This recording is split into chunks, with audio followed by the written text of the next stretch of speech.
Well, the joys of heaven can seem very remote to us in these days. We're so busy with life, here, now. The problems and the pressures can make heaven seem even further away, or some kind of escapist dream. Heaven was never meant to be an escapist dream, but it is our sure and certain hope through the resurrection of Jesus Christ from the dead. That's where our destiny lies. But here on earth, it's still possible to lead a heavenly life. In Psalm 17, David's confronted with some serious trouble. Some people are giving him real grief. He talks about people whose hearts are closed to pity, their mouths speak arrogantly. They've now surrounded our steps. They set their eyes to cast us to the ground. He's like a lion, eager to tear, as a young lion lurking in ambush. And David looks at other people who are against him, and he longs for God to confront them, but he also realises, we read in verse 14 of Psalm 17, that you fill their womb with treasure. They're satisfied with children, and they leave their abundance to their infants. Often, men of this world whose portion is in this life seem to do really well, thank you very much. And they get away with their hateful attitudes and murderous practices.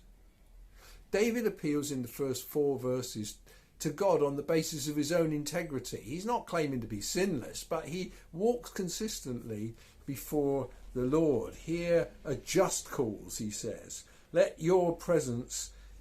your presence, let my vindication come. You've tried my heart, you've visited me, you've tested me, and you'll find nothing. He knows that although he's not perfect, he's basically a consistent follower, and he appeals to God on that basis.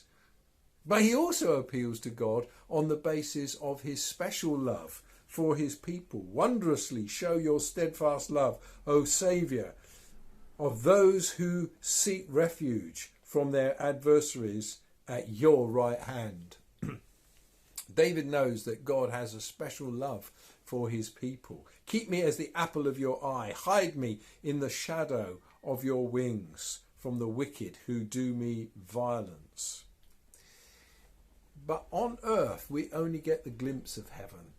It's just the foreshadowing, the foretelling of that which is to come. And in verse 15, right at the end of the psalm, he says, as for me, I shall behold your face in righteousness. Wicked people may enjoy prosperity in this life. They may do much better than the righteous. They may be confronted, it's true. But our hope is not for this life alone, but for the joys that lie before us. When I awake, I shall be satisfied with your likeness. Beyond this present world, which seems so real but is just a passing dream, is the real world to which we are called. And Jesus has gone before us, died, buried, raised again. And when we awake, on that great resurrection day, we shall behold him, his face in righteousness.